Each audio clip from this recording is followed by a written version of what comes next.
Progress.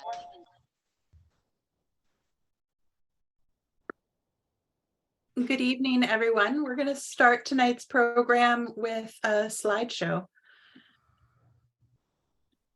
You want to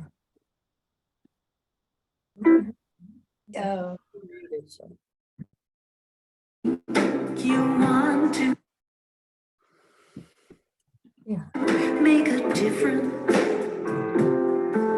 and move on to something new ahead. Just you put one foot in front of the other, and you'll be doing just what Granny D has said. Oh, oh. If you want to get folks all together for a timely task to work as one, just you put one foot in front of the other, and you'll be doing just what Granny D has done. Walking down the road, doing something good. Walking down the road, she believes she could. Walking down the road, she's given us a smile, and we'll be wearing it for many and many a mile. Many, many a mile. If you want to walk across the country, and talk to people in their towns beneath the sun. Well, you know you gotta put one foot in front of the other, and you'll be doing just what Granny D has done. If you want to get folks all together for a timely task, you know it must be done. Yes, it must be done. Well, you know you gotta put one foot in front of the other, and you'll be doing just what Granny D has done.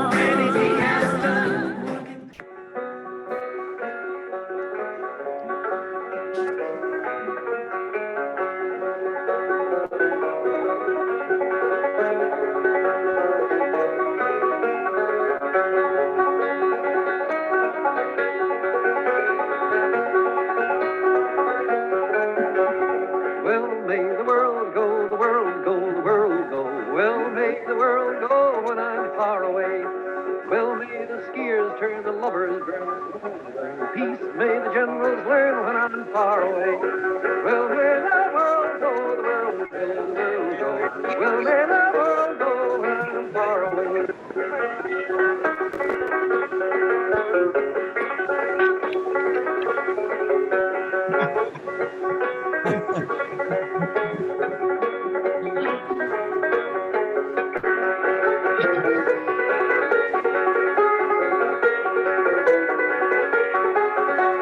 Sweet may the fiddle sound, the banjo play, the old low-down dancer swing round and round when I'm far away. Well, may the world go, the world go, the world go. Well, may the world go when I'm far away. Just a walk with Granny D. All the way to Washington, D.C. She's the one for you and me.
Thank you all so much for being here tonight. My name is Olivia Zhang, the Executive Director of Open Democracy, and I want to start tonight's program by introducing Sarah for a land acknowledgement. Good evening, everybody. Thanks for coming. My name is Olivia Zhang. My name is Sarah. I'm the program coordinator of Open Democracy, and I'll start us off with our land Thank you so acknowledgement. much. Open Democracy acknowledges that we do our work on Indakina, the traditional ancestral homeland of the Abenaki, Pennacook, and Wabanaki peoples, past and present. We acknowledge and honor with gratitude the land and waterways and the Anunnaki who have stewarded Indakina throughout the generations and continue to do so today. Thank you all for being here. And if you could mute, if you're not muted, we're getting a lot of feedback, and I'll hand it back to Olivia. Great, thank you so much. And we're going to start tonight's program with some words of inspiration by Granny Dee's daughter-in-law, Libby Haddock.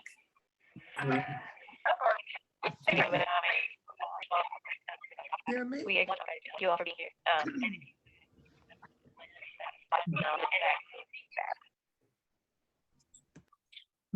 Not working very well.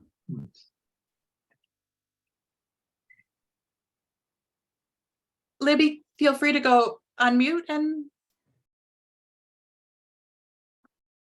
You hear me?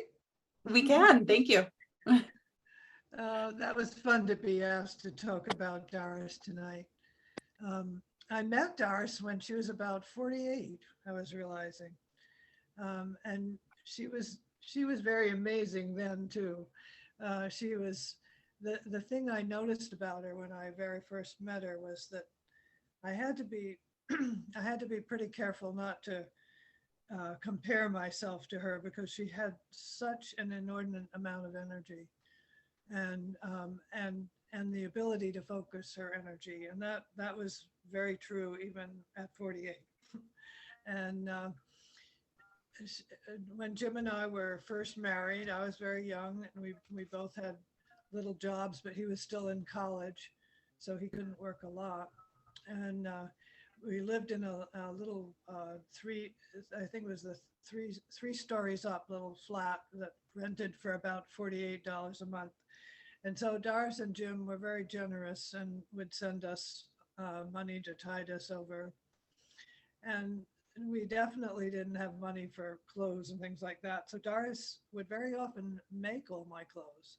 She was amazing that way. And she had a busy job in those days. She was an executive secretary working for BB Shoe in Manchester. And so it was a very full day of work, but she would bounce out of bed at 5:30 in the morning and make breakfast, and off she and Jim Sr. would go. And when she came back, she'd make a nice dinner, and then she would, after the dishes were done, she'd settle down and she would get by her sewing machine. And she made all my clothes, even made me a winter coat, I was remembering. And the man who lived downstairs from her, they lived in a duplex house. And the man who lived downstairs was a professional tailor, and he taught her tailoring. So she could just make anything. Very, very amazing how the sewing machine.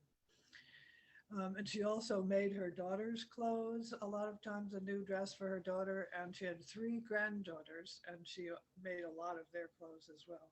So she was always either sewing or making somebody a sweater or a hat or mittens. And she was a very devoted grandmother to her grandchildren, and a very caring mother to her children too.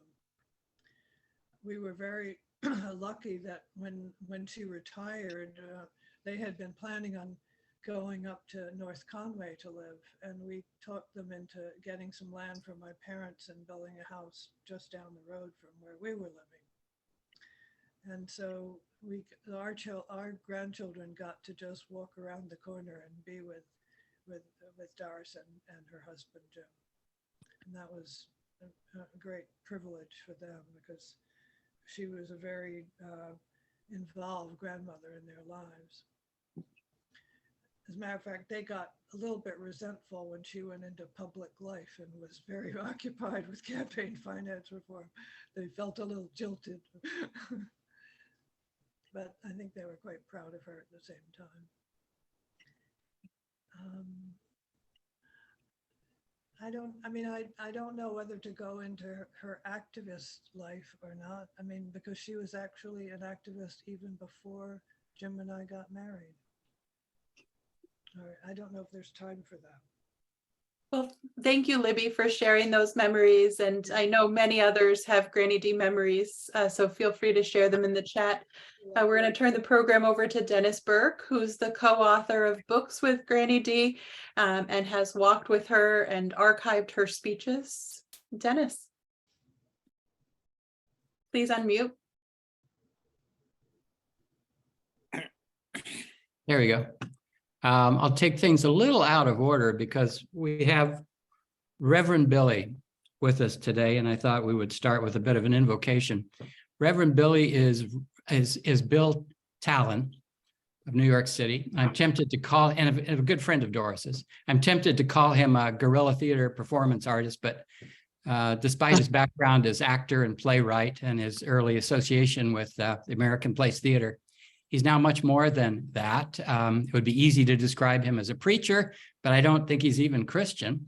The theater critic at the Village Voice said of Bill's Reverend Billy persona, quote, "The collar is fake, but the calling is real."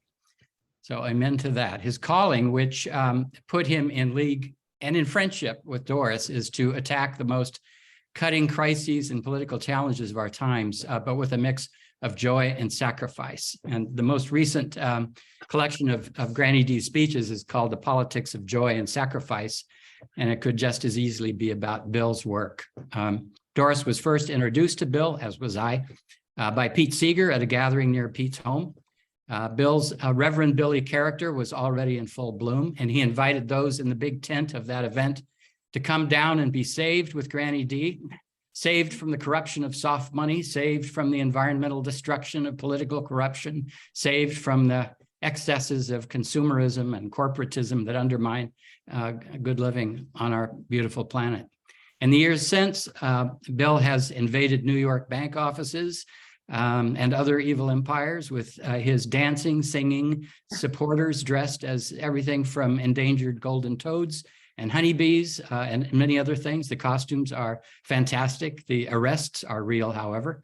He has exercised bad loans and toxic assets from the Bank of America, from JP Morgan, from Monsanto. Many other corporations have him and his group on a certain kind of VIP list. He and his wife, Savitri, have been arrested more than 50 times in this work. The pressure on corporations has been effective. He and his amazing partner and wife, Savitri, and now their daughter, lead a 35-voice group called the Stop Shopping Choir out of New York City. It's an award-winning theater experience. You do not want them in your corporate lobby or at your greenwashed international conference. Yet that's where you will often find him in the US, in the UK, and beyond. The issue may be mountaintop removal, coal mining, or corruption, or any issue that affects climate destruction that is still within our power to change. Political reform work is hard and it's exhausting. And Doris and Bill, too, teach us that the only fuel that can truly keep us going all the way to the finish line is joy. The issues are not joyful, but the fact that we are doing something to represent our values is joyful indeed. Doris loved talking to Bill on the phone and exchanging notes of mutual encouragement. Reverend Billy, on the occasion of our dear friend's birthday, will you now anoint this gathering? Thank you, Brother Dennis. Damn, that's good preaching. Thank you, sir. Hello, everybody.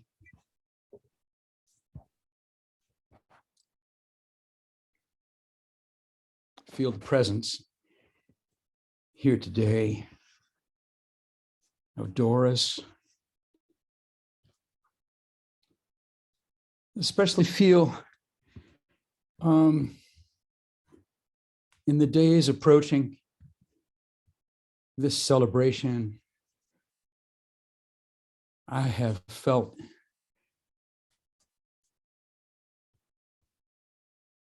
that I just want to talk to her right now. Anybody have that feeling? You know what I'm saying here? Give me the Occupy Wall Street recognition signal.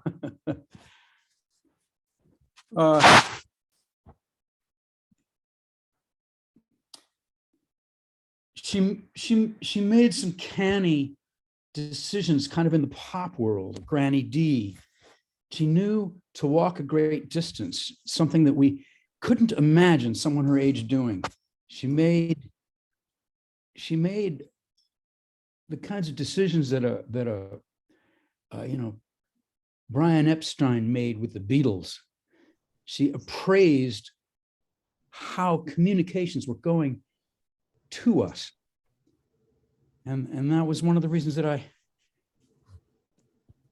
would love to share with her our latest casting demons out of a Walmart cash register and try to get her response.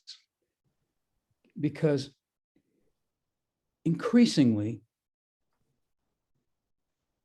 in American culture,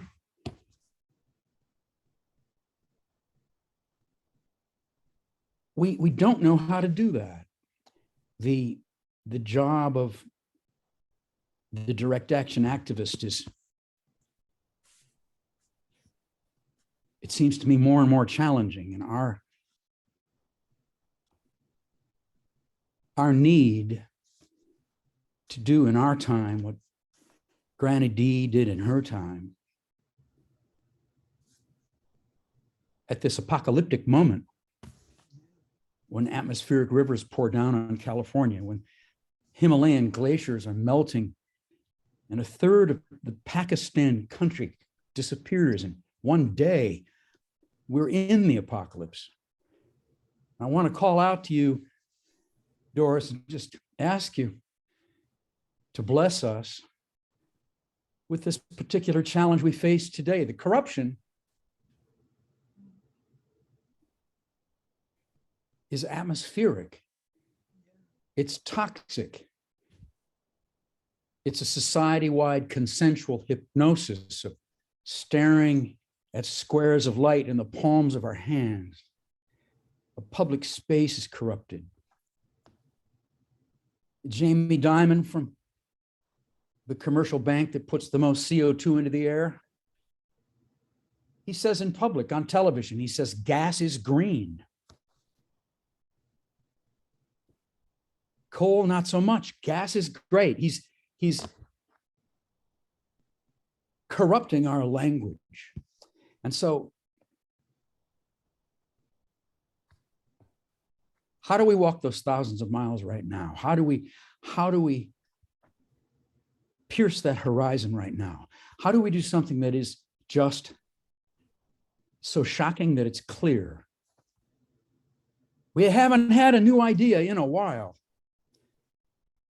You know, Savitri was in jail last week.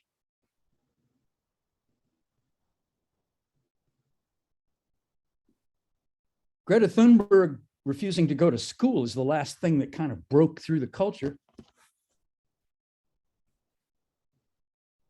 Now, Bill McKibben has an interesting campaign started, but we are far behind.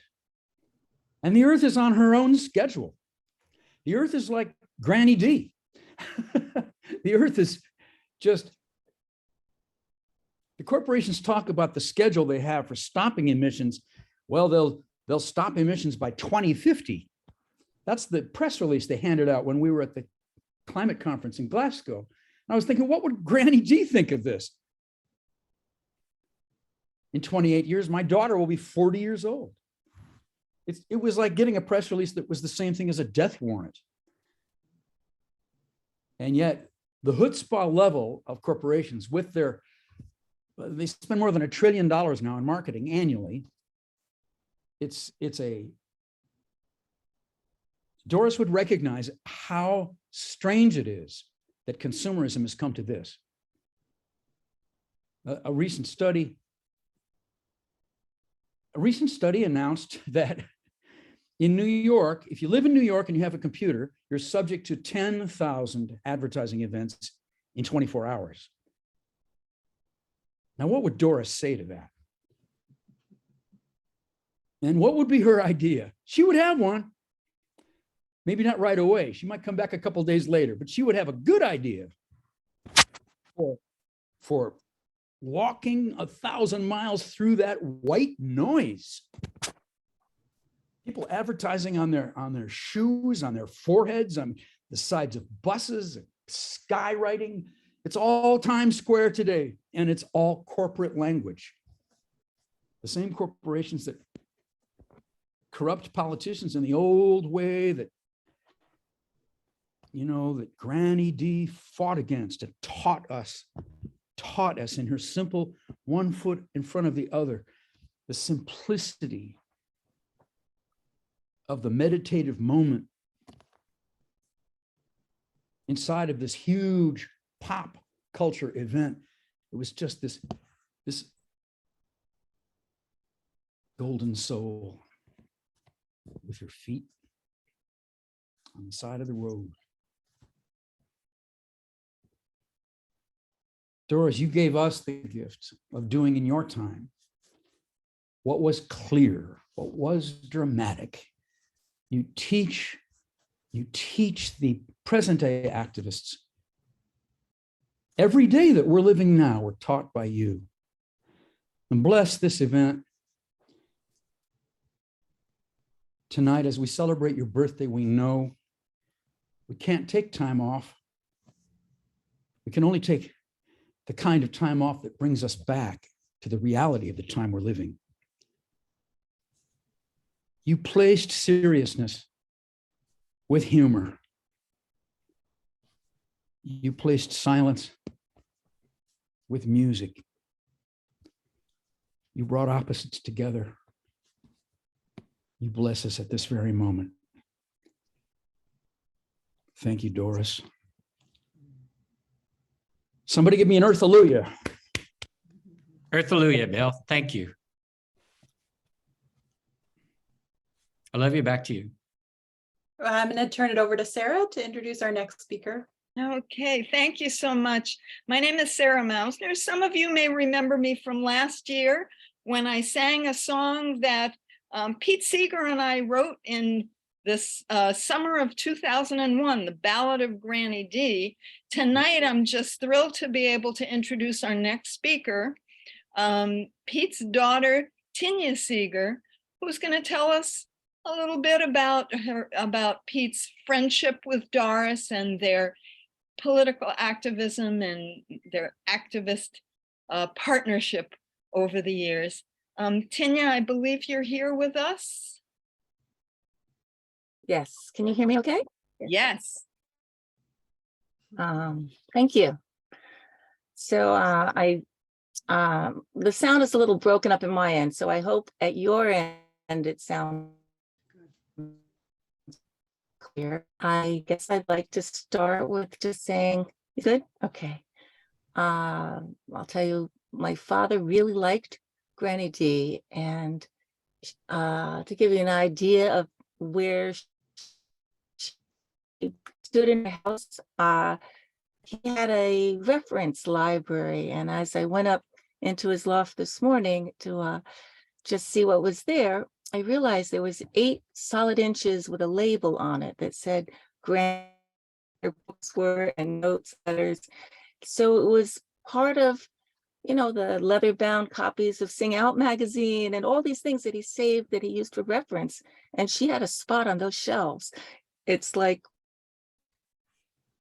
when you go to Congress, and you've got a spot on the shelves, and he's got a spot there. Here was Granny D in our house, in that spot right above the kitchen. So anyway, over the years, people have asked me why or what was it that drew my father to Granny D. He talked about her often on the phone the last 10, 15 years of his life. He, there a lot of people called us on the phone. A lot of it was conversation, and he always mentioned her. He would say, do you know about Granny D? Do you know who she is? And then he'd tell the story. He would order her books and send them to people and give them away. And he was just like a real fan of Granny D. So they've asked me, what was it? And of course, he's not here. I can only guess. I never really asked him, but I have a good idea of 3 or 4 things. So I thought I would just mention those and probably of other things. One is that when I think about his good friend, Woody Guthrie, who was about 10 years older than him, I think also, and Granny D was 9 or 10 years older than he was.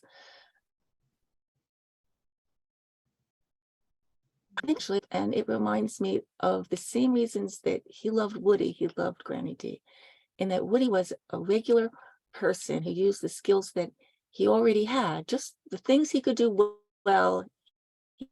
He used that. He wasn't afraid to get out there, say how he felt, and do something to, she wasn't, I shouldn't say he, she wasn't afraid to go out there and just use those skills. She could talk, she could write, she had a lot of sneakers, I guess. She could walk and wasn't afraid to just go out and speak her mind. And my father loved that, loved the idea that somebody, everyone, that we all can do this.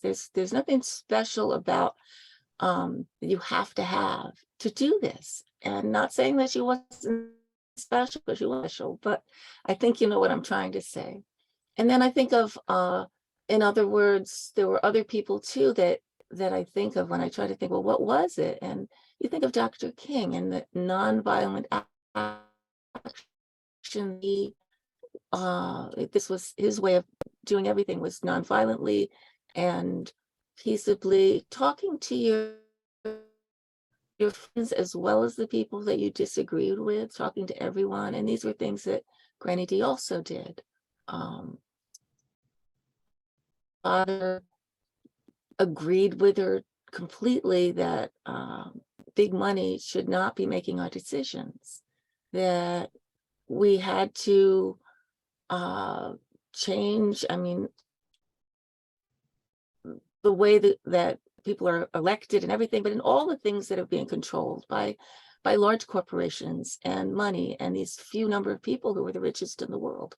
And they are we can't just let them take over, and let the money be the deciding factor in a decision. That's really, I suppose if they were making different decisions, it would be a different story, but you can't have a decision based on money. And I think another thing I can think of just now is that he was probably 80 or so when he was getting to know Granny D, maybe a little younger. I'm not sure when they met, but I think he was feeling discouraged and like, maybe this is it. And Granny D comes along, and here she is 90, and she's going to walk across the country. And he had this renewed sense of, well, I can't do anything else in any project. If Granny D can do this, I can do this too. And she was inspiring young people, but she was inspiring somebody 80 also to say, don't be so depressed about it.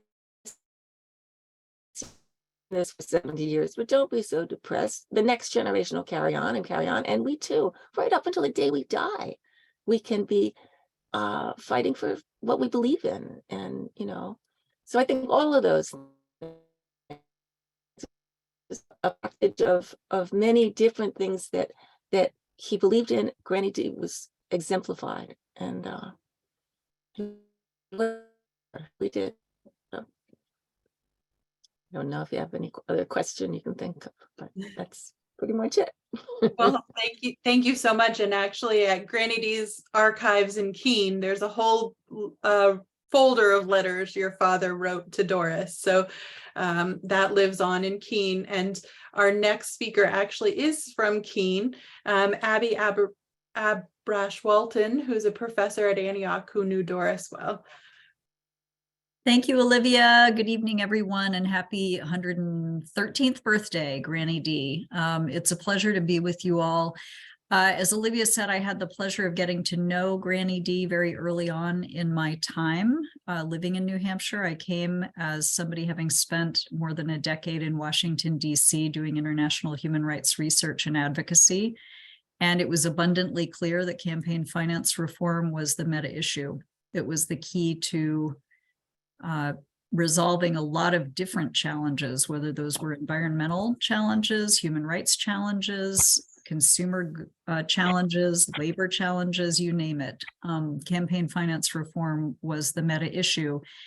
And it was delightful to find myself in the Monadnock region and to be just down the road from Granny D, who lived all those years in Dublin, New Hampshire.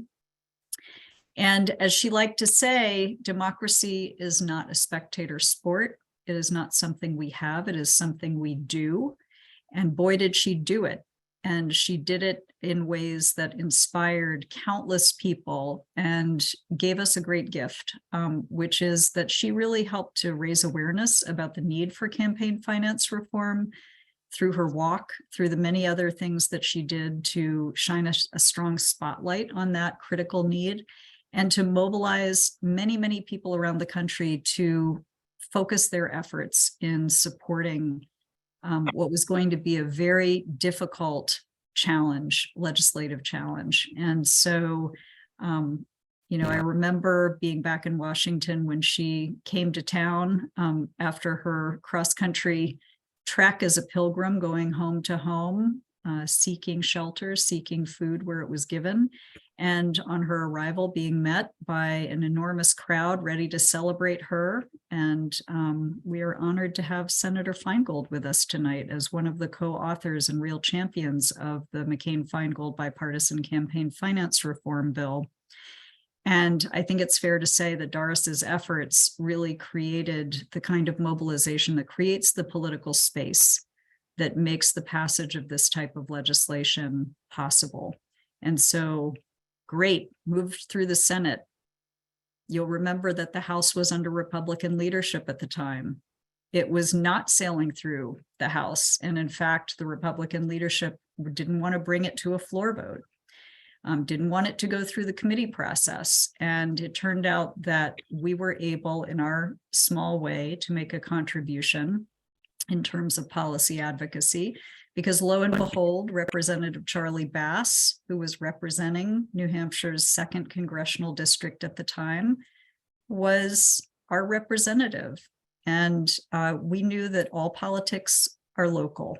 I'm going to correct the grammar on Tip O'Neill's famous phrase and say all politics are local. And we knew that we needed signatures on a discharge petition to bring that bill to a floor vote, and that we were well positioned to make that happen, largely because of Granny D and the kind of visibility and leadership that she had in our community.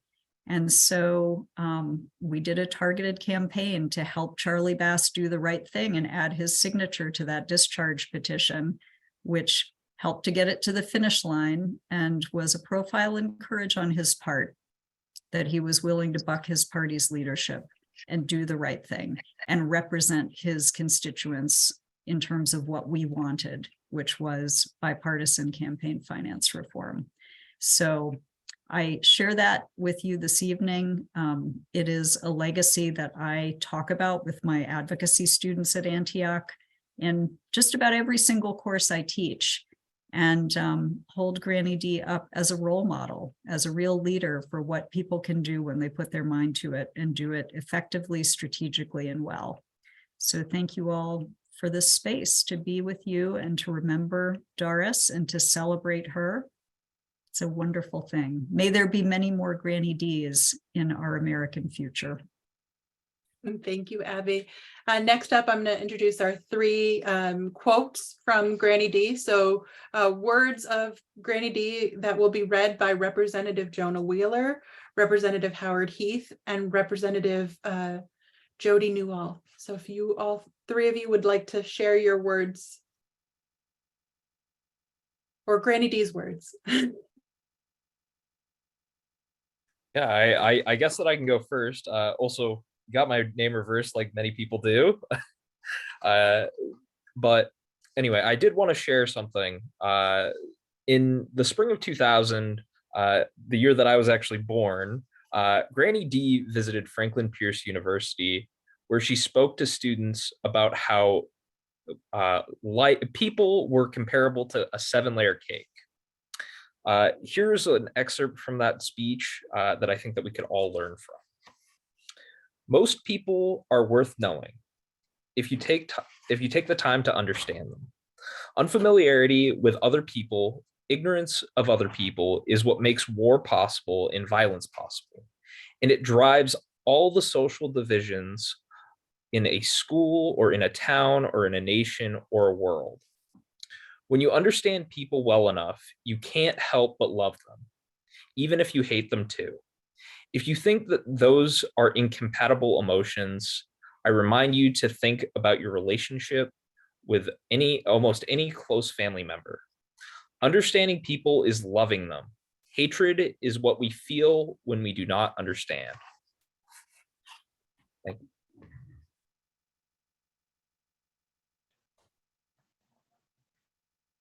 Thank you, Heath. I'll go next.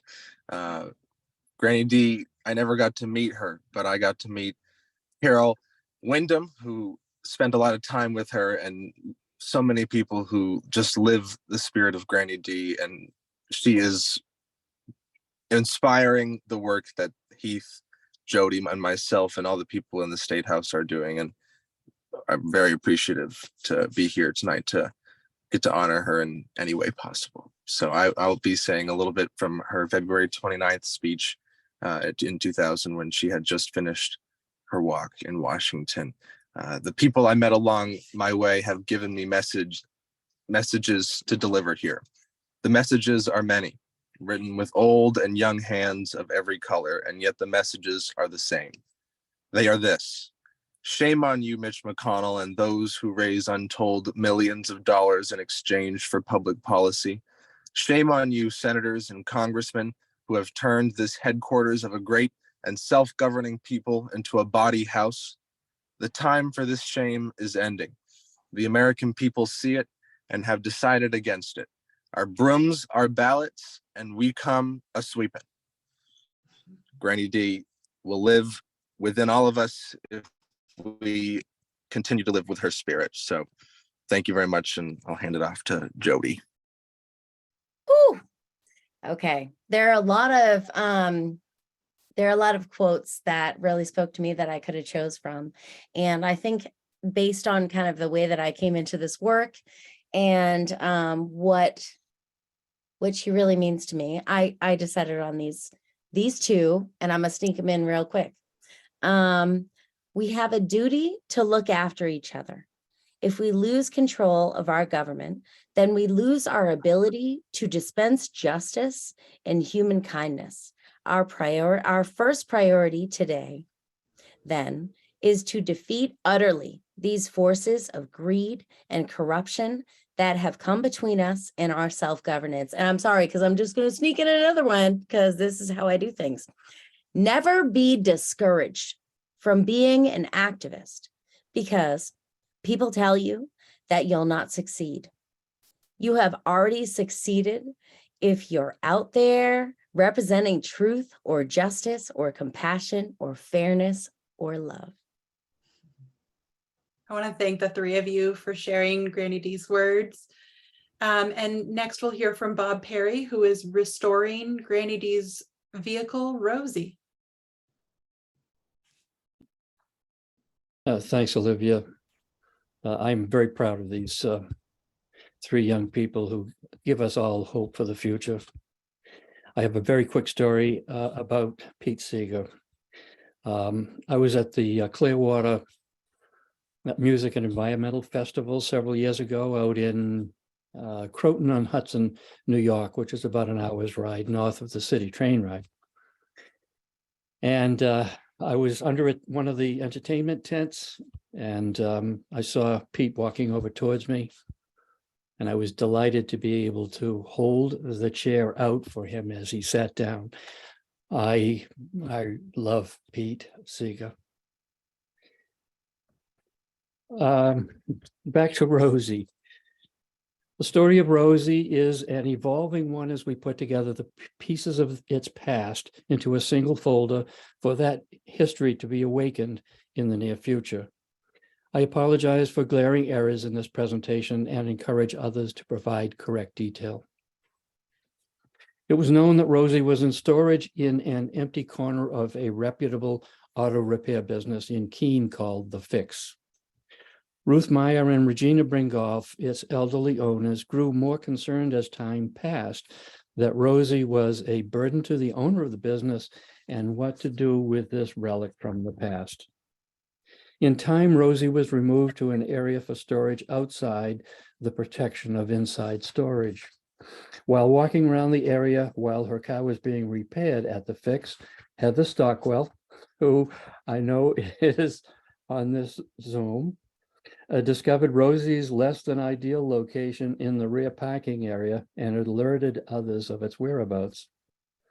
Time passed, the concerns of its owner heightened, and in some way not now clear to me, Rosie's fate was being discussed with members of Open Democracy. I remember it being a Friday and Rosie was to be given to New Hampshire Public Radio, a friend of Granny D, early the following week for its value as steel on the commodities market. And an agreement about Rosie's fate was yet to be fully understood. That meant Rosie was getting closer to be converted into a number of sardine cans, or maybe automobile fenders, or support beams to repair the 96-year-old George Washington Bridge in New York. To be sure, Rosie remains a direct descendant of America's hippie days, all painted up with murals, slogans, and a demand that everyone must vote, damn it. Who would want to destroy a perfectly good hippie mobile that was ours for the negotiating? Wouldn't it be better to pluck Rosie from the hands of fate and determine if restoring and exposing it as a restored mobile billboard would be a better tribute to the Granny D legacy? Of course, it was our duty to preserve it. Olivia agreed, Kate agreed, Ruth and Regina agreed, Dennis agreed, Tom agreed, Brian agreed. It was to be a done deal soon. We'll save Rosie. Sardine cans can be made out of materials from lesser origins to include some of the relics on my own property. You know how things can accumulate over many decades living in the same place. So Rosie was purchased by Open Democracy and inspected in the summer of 2020 for its ability to be successfully towed to my house in Stratford for further evaluation. In September, several fans of Rosie reassembled at the parking lot of The Fix. Brian Beal had the wherewithal to arrive with a professional videographer to conduct an interview of Ruth Meyer in order to capture her role, the role of others, and Rosie's place in the Granny D story. Sadly, locating and determining the present status of the young woman who painted Rosie's murals, Blue Broxton, has not been successful to date. My current responsibility is to make Rosie mechanically reliable, so this 1988 Ford E350 RV may be driven as a mobile billboard to continue the mission of Doris Granny D. Haddock, who in 2003 and 2004 utilized the vehicle east of the Mississippi to encourage women to register and to vote. This unique vehicle is currently being stored outside but wrapped tightly and completely with waterproof tops. I will continue working on its drivetrain in the spring. A full restoration of Rosie is planned, including reproducing its murals. Some have already made financial contributions to this restoration. For those this evening who would like to do the same, please contact Open Democracy. Or click on the link in the chat. The next I'd like to introduce our Executive Councilor Honorable Cinde Warmington, who also has a proclamation from our governor to share with you tonight. Thank you all. I met Doris in the early 2000s when I was the chair of the Guilford Dems, and she came to speak to us, and it was a memorable occasion for everyone who was there. To meet this remarkable woman. And I love hearing all of the stories and the quotes that you've all shared about Granny D tonight. I have to say, though, that if you didn't meet her, you must know that she had a wicked sense of humor, and she did so many important things, and had so much to say about important issues of the day, and she did it with joy, as has already been mentioned, and with cutting humor that just really made everybody smile, and brought our attention to how powerful humor can be. I just have been asked a couple of years or 2-3 years in a row now to ask of the governor to make a proclamation about this day, January 24th. And I have the proclamation here. The official version has been provided to Olivia, and I will read it. A proclamation in the year of our Lord 2023, Doris, Granny D. Haddock Day, January 24th, 2023. Whereas Doris, Granny D. Haddock, was a citizen of Dublin, New Hampshire, who walked 3,200 miles across the United States between 1999 and 2000 to promote campaign finance reform. And whereas Granny D recognized the importance of civic responsibility and encouraged people to practice their right to vote, and whereas she was politically active throughout her life and called for honesty, transparency, and equality in politics, and whereas she was also known for being committed to her fellow citizens, for working to advance the ideals of democracy, and for her love of the state of New Hampshire. And whereas January 24th, 2023 would have been Granny D's 113th birthday, and it is a day to reflect on her contributions and accomplishments in support of campaign finance reform. Now, I, Christopher T. Sununu, Governor of the state of New Hampshire, do hereby proclaim January 24th, 2023 as Doris Granny D. Haddock Day in the state of New Hampshire, and call this day to the attention of all citizens. Thank you. So we are honoring this day. Dennis, will you introduce our next? Thank you. Before I do, I just, those of you who don't know her whole story, we could have a whole program on her work in Alaska to stop the H-bomb terraforming and the destruction of Inuit communities, which she did as a younger woman. She was really one of the first true environmental leaders, but that's rarely talked about in terms of what she did. As a young woman during the Depression, her work is also worth a book. She was remarkable all the way around, and everybody on this call who had anything to do with helping her with her work. I'm looking at you, Libby, and your great late husband, Jim. Doris couldn't have done anything without Libby and Jim backing him up. And when Doris said she wanted to walk across the country, it was Jim and Libby who had the courage to say, okay, you can do that. I mean, that's an amazing act of courage right there. And they didn't just say yes, they helped her figure out how to do it safely. And many people on this call too, many professionals. John Anthony, I think, is on this call. He was communications director for Common Cause at the time. Her profile would not have gone national without John's really incredible work. He's really one of the great publicists in the country then and now, and he made it happen. And great people on the Hill too. Matt Keller, Cynthia Malloy were lobbyists for Common Cause. Claudia Malloy, excuse me, and their work also. Everything came together in a way that it couldn't have happened without all that participation. But right now, it's my honor to introduce Senator Russ Feingold, who represented Wisconsin, cradle of American progressivism, in the U.S. Senate from 1993 to 2011. He's the current president of the American Constitution Society, which is the progressive counterweight to the Federalist Society. There are many reasons to respect Senator Feingold. He limited his campaign spending during his campaigns to like $1 per voter in his state. And he refused to take soft money donations. He voted against Wall Street deregulation. He voted against the Iraq War. He supported women's personal freedoms at every turn. And he supported single-payer health care. He represented the Obama administration in Africa. He is the 1999 recipient of the John F. Kennedy Profile and Courage Award. And in 2011, he received the Freedom Medal from the Roosevelt Institute. He was the only senator to vote against the patently unconstitutional and immoral Patriot Act during its first vote in Congress.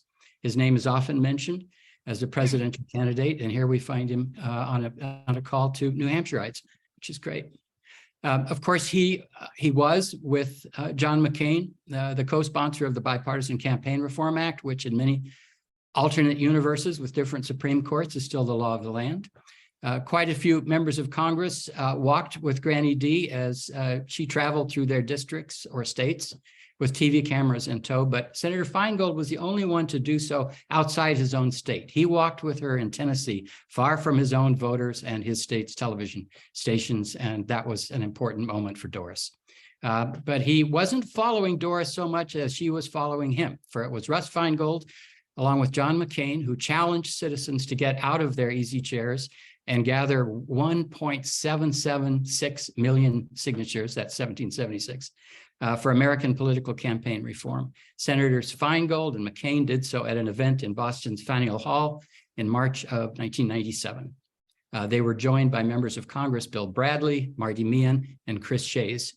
Doris heard that call and alongside her New Hampshire friends began collecting signatures. She did so tirelessly, continuously, sometimes rainy parking lots. She was, as usual, relentless. So when signatures did not alone do the trick, she began her walk to raise more awareness, and those Faneuil Hall instigators became her friends, both on the road and off. It took 7 years and 3 Congresses to get the reforms passed. Those leaders never gave up, and neither did their followers, especially Granny D. It is my great honor to welcome you, Senator Feingold, to the conversation. Thank you so much, Dennis. This is a very special occasion to be invited to. It's a lovely event. I think it's just terrific that it's actually Doris's birthday. It so happens that my father would have turned 111 yesterday. And yes, he was an acolyte of fighting Bob LaFollette and the progressive tradition. That's how I ended up being the way I was. So I think they would have liked each other. The two of them, they had the same spirit. And it is always a wonderful occasion just to hear the name of Pete Seeger, let alone the music, and to hear from his daughter. I was 15 years old in March of 1968. I mean, I already knew who he was. By the time I was 9, I was listening to his music and was inspired by it. But when I was 14, it was March of 1968. Eugene McCarthy running around Wisconsin about to win the Wisconsin primary, and Bobby Kennedy announcing for president. And who comes to Janesville, Wisconsin to do a concert? Pete Seeger. And I stood there absolutely enthralled as he sang, "Knee deep in the big muddy, and the big fool says to push on," against the president for continuing the Vietnam War. So I feel like I'm in wonderful company here. Of course, the reason I'm here tonight is that some of you had the good sense to show up at my book talk about my new book in Concord a couple of months ago at that wonderful bookstore. And thank God you came, because you were half of the people there. We didn't have a lot of people there. So without you, it wouldn't have been much of an event. But it brought back great memories of working with John McCain and the wonderful role that Granny D played in this. As Dennis said, I am now president of the American Constitution Society. We continue our work as lawyers across the country to try to counter the terrible things that have been done to many aspects of our law, including campaign finance reform. Of course, our McCain-Feingold bill grew out of this idea. It actually grew out of the fact that there was bipartisan exploitation of loopholes in the campaign finance law, soft money, as we mentioned. And we were already trying to do it starting in 1994. And we tried to make sure the bill was always bipartisan, like you were doing in New Hampshire. John and I had a rule that whenever a new co-sponsor would come on with Democrat, you had to bring on a Republican or vice versa. I called it the animals go 2 by 2. And so we made progress, but it took 8 years. And at the press conference after the vote every year, we'd go into the press room and the press would make fun of us. They'd say, "When are you guys going to give up? You're never going to get the votes." And of course, we needed 60 votes, as you know. A filibuster required 60 votes to get it through the Senate. So how do you break a logjam like that? How do you make it relevant? We kept saying, how do we get through to people that one of the reasons they pay these exorbitant credit card rates is because of campaign money, gas prices, cable TV bills, you name it, oil prices. But we couldn't get there. We couldn't get the votes we needed. We needed a human face beyond politicians that could make it clear that this was not just a partisan issue. It was an issue for all Americans. This is where Granny D came in. And her walk really became a very special symbol. And John and I were just delighted and amazed and realized that a 90-year-old grandma was insisting that her vote should count as much as the vote of the CEO of Exxon. And that was her passion, and we were so excited. I mean, I was a bit skeptical that she could really walk across the country. Forgive me for that. But as you pointed out, by the time she showed up in Nashville and I showed up there, not only was Fred, he wasn't there. Fred Thompson was one of our co-sponsors, a Republican senator. But Zach Waugh, a pretty conservative House member, walked with me and Granny D, and we had a hard time keeping up with her as we walked all the way across town. We needed, of course, both the House and the Senate, it was pointed out. And so the thought was we're not going to give in at any state, and it turned out that we got some bipartisan support, both in the Senate and the House, by not ignoring some of the so-called red states. Then the other time I really got to be with her was, of course, the conclusion. And it had to be the best event of the whole 8 years, was greeting her on the steps of the Senate as she concluded the entire walk. That gleeful, infectious smile. And John and I were awfully happy about all the press and the public that turned out. We as politicians weren't always like this, but we were happily upstaged by a 90-year-old, as one would have to be after 3,200 miles. Abigail, you're right, we weren't done. We still had to pull off the victory in the House. In fact, we were derailed significantly by 9/11 because people didn't want to talk about this for a while, but we had gotten it through the Senate, but through your hard work and others, we were able to have a discharge petition in the House. So this is an amazing thing that Granny D had so much to do with. We passed this bill in a Republican Senate, a Republican House, a Republican president signed it, although God knows he hated having to do it, Bush didn't want to, and a Republican dominated court. That is a miracle. And it took somebody like Granny D to make it more accessible and make a guy like George Bush think, oh God, I'm going to have to sign this thing. He hated it, but people like Granny D made that happen. It was the best known bipartisan bill in the United States of America of the last 50 years. So 20 years later, we are, of course, wish we still had her from both a personal point of view and for the cause.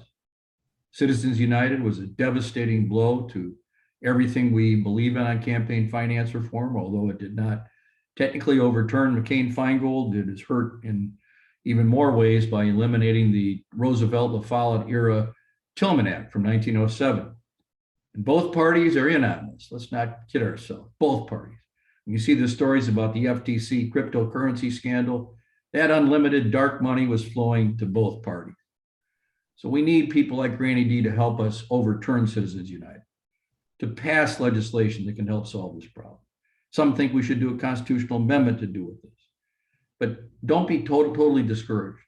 I think the people still understand this issue if you clear away the partisan underbrush. You may not know this, but in 2016, on the night that Donald Trump won overwhelmingly in South Dakota, the people of that state voted for a very strong referendum on campaign finance. The same people that were voting for Donald Trump. You take away the tribal political party stuff and just say, how do you feel about big money in politics? You get a lot more people on board. Of course, the Republican legislature ruined it. But what I'm talking about here is the sentiment of the people. And that is what Granny D understood. We need people that can catch the imagination of the public like Granny D did. So we remember Doris and her heroic crusade.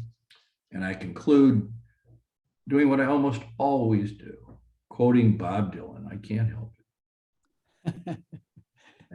When I think of these words, I think of her. May your hands always be busy. May your feet always be swift.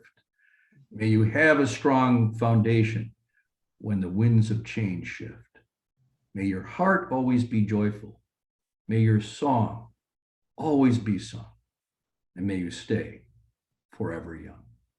Thanks for including me. Thank you, Senator. And her hands were always busy. She was always writing thank you notes. Here's one that I got. It's postmarked 2 days after her birthday in the year 2010. So very shortly before she died. She said, we are finished with this caper, but I suppose the time will come when you all are the ones left. Please don't let it die. Hugs, Granny D. So consider this written to you too. Back to you, Olivia. Thank you. Thank you, Senator Feingold, and I hope many of you will read his latest book. It's a wonderful book and sets up some new challenges that we must fight for this country. In closing remarks, I want to share with you what Doris would have wanted us to do, right? Not just celebrate the life and legacy of her work, but ask us to keep fighting for our precious democracy. And so we have 3 things for you to do in the conclusion of tonight. Please join us by going to Open Democracy Action and taking weekly actions. We have 3 actions a week for you to take to continue to carry on her legacy. As Bob Harry talked about, we have our Rescue Rosie Fund to restore Granny D's RV and get it back on the road so others will know how to register to vote and carry on her legacy. And then share Granny D's legacy. We have our annual walk that we do every year. You can visit the archives. You can tell a friend about Granny D, write a letter to the editor, do something to make sure others in your life know about what Granny D did. So please take one of these 3 actions and join us by carrying on her legacy. Thank you all so much and have a wonderful night.